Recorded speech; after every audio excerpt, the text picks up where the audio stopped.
Hey guys, this is a workout that I did right before my birthday when I was trying to get into really good shape. So I wanted to focus on legs and shoulders, depleting those muscles of the glycogen and pushing my body for a lot of output to get a really nice result. I started with a glute bridge. So here I am squeezing those glutes nice and hard at the top, holding for about 2 seconds to really make sure that contraction is there. Always thinking about pulling the top of the glute towards the back of the knees, the origin towards the insertion. It's not about the height of the hips, it's about that pull and tuck of the glutes, making sure they are contracting nice and tight.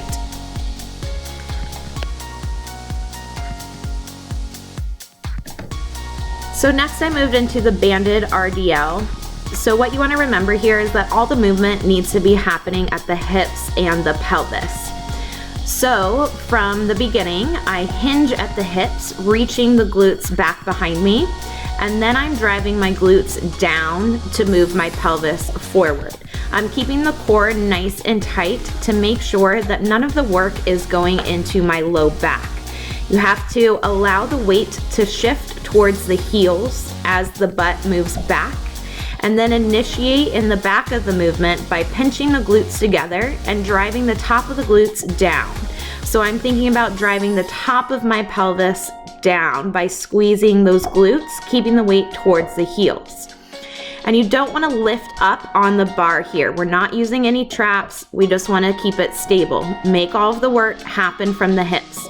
The bar will lower down naturally as the hips go back, and then resist the urge to try to lift up with the traps as the glutes drive forward.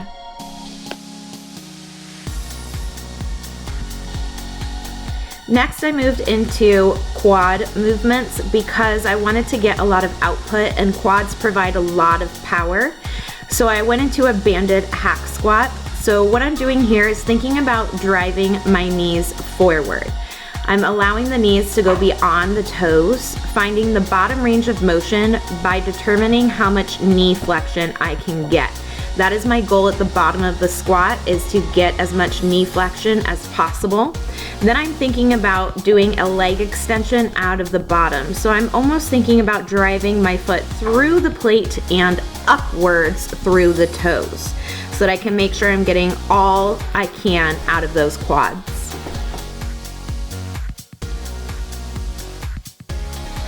Right out of the hack squat, I moved into a body weight quad dominant squat using the prime wedge so that my heels are lifted a little bit.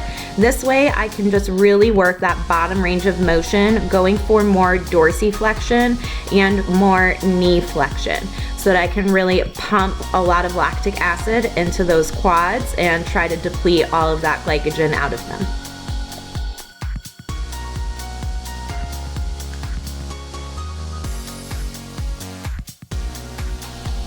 Then I moved into a upper body movement. So these are your dumbbell Arnold presses, because if they're good enough for Arnold, they're good enough for me.